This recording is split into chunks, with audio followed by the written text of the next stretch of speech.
আচ্ছা, একটা কথা বলুন তো, সম্পর্কের বয়স বাড়লে আপনারা হঠাৎ এত ব্যস্ত হয়ে যান কেন? প্রিয় মানুষটিকে বড্ড সস্তা ভাবেন। কেন বলুন তো? এত বোরিং হয়ে যান?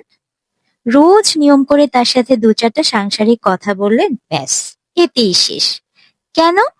মাঝে, মাঝে হুটহাট কল দিয়ে বলতে তো পারেন কাজের ফাঁকে, "আমি তোমাকে মিস করছি।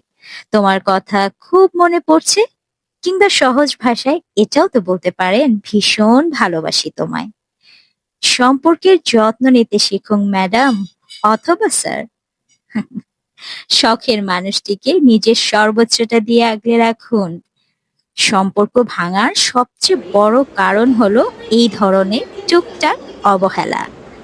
সময় থাকতে কদর করুন। জানেন তো, মানুষ কিন্তু পাহাড়ে হোঁচট খায় না, এই ছোটখাটো নুড়ি পাথরেই কিন্তু হোঁচট খায়। হারিয়ে ফেলার পর আর কখনোই ফিরে পাবেন না। সেজন্যই বলছি বাবু মশাই, সম্পর্ক সুন্দর রাখতে বেশি কিছুর প্রয়োজন হয় না, দরকার একটু গুরুত্ব, একটু ভালোবাসা।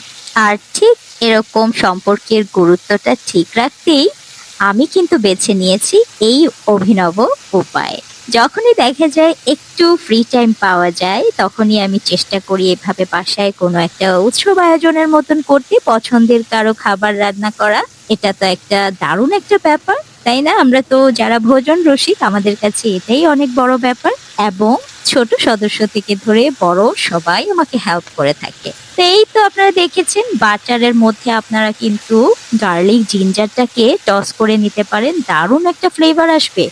তবে আনফরচুনেটলি আজ আমার কাছে বাটার ছিল না, তাই আমি রেগুলার যেই অয়েলটা থাকে, কুকিং অয়েল, সেটার মধ্যেই টস করে নিলাম। তারপর পছন্দ মতো ফ্রেশ মাশরুম, যেটা আমি সংরক্ষণ করে রেখেছিলাম, সেটাই দিয়ে দিলাম ফ্রোজেনটা। তারপর দিয়ে দিয়েছি ক্যাপসিকাম। তারপর একটু আপনার পেঁয়াজটাকে একটু পাপড়ি করে ছাড়িয়ে নিয়েছি, ৪ টুকরো করে একটা পেঁয়াজকে তারপর পাপড়ি, পাপড়ি ছাড়িয়ে নিয়েছি। আর লবণ চিনির ব্যালেন্সটা ঠিক রাখতে হবে। আমি আজকে এখানে বিফ দিয়ে করছি। আপনারা চাইলে কিন্তু চিকেনও এখানে দিয়ে করতে পারেন। ঠিক আছে? এই আইটেমটা ভীষণ পছন্দের আমার পরিবারের সবার। সেজন্যই ভাবলাম আজ একটু করে নেয়া যাক। আর দিয়ে দিলাম এই যে বিফগুলো, এগুলোকে আমি সেদ্ধ করে রেখেছিলাম, আদা, রসুন আর একটু গরম মসলা। তারপর ওই সেদ্ধ করে রাখা বিফটুকুন দিয়ে দিলাম। তারপর দিয়ে দিচ্ছি ডার্ক সয়া সস, আর দিয়ে দিব ওয়েস্টার সস। আর ওই যে বললাম, লবণ চিনির ব্যালেন্সটা অবশ্যই একটু চেক করে দেখে নিতে হবে, চেখে নিতে হবে। আর দিয়েছি চিলি সস। এটাও কিন্তু আমার হোমমেড, এবং প্রতিটা রেসিপি কিন্তু আপনারা পেয়ে যাবেন আমার পেজে। চাইলে একটু ভিজিট তো করতেই পারেন। ব্যাস, আর কি, এই সবগুলো উপকরণ একে একে হাই হিটে করে নিলেই হয়ে গেল আমাদের মজাদার সিজলিং। তারপর একটু লাস্টলি দিয়ে দিতে হবে গোলমরিচের গুঁড়ো। আমি এখানে ব্ল্যাক পেপারটা ইউজ করেছি, এটার স্মেলটা বেশ স্ট্রং। আপনারা চাইলে হোয়াইট পেপারটাও ইউজ করতে পারেন। তারপর নেড়ে চেড়ে টেস্টটা একটু দেখে নেবেন, হয়ে যাবে।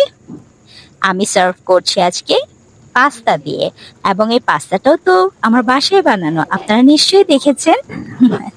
আর দিয়ে দিলাম একটু করে, চেখে দেখলাম ঝালটা কম হয়েছে, আমি আবার একটু ঝাল লাভার তো, তাই একটু চিলি ফ্লেক্সটা বাড়িয়ে দিয়েছি।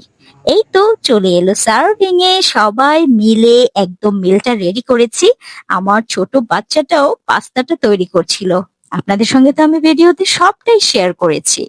আমার মনে হয় পারিবারিক বন্ধনের জন্য এটা একটা দারুণ ওয়ে।